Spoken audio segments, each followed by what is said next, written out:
Saturday, January 30th, 1943. Dear Kitty, I'm boiling with rage, and yet I mustn't show it. I like to stamp my feet, scream, give Mummy a good shaking, and cry. I don't know what else, because the horrible words, mocking looks, and accusations were being leveled with me repeatedly every day, and to find their marks, like shafts drawn from a tightly strung bow, which were just as hard to draw from my body.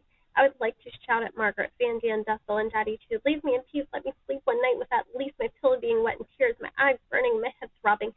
Let me get away from it all, preferably away from the world. But I can't do that.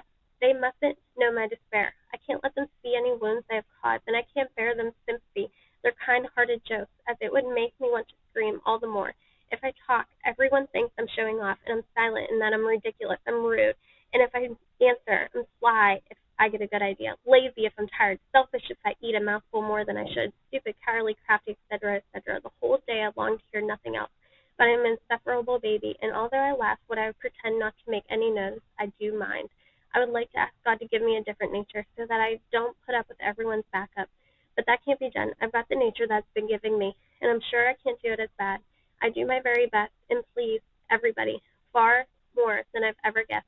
I try to laugh it all off, because I don't want to let them see my troubles.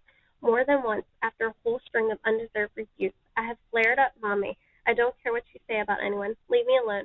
I'm a hopeless case anyway. Naturally, I was told I was rude and virtually ignored for 2 days, and then all at once I was quite forgotten, and I was treated like everyone else. It is possible for me to be all sugar one day and spit venom the next. I'd rather choose my golden mean, which is not so golden, keep my thoughts to myself, and try for once the disdain to keep them as they are.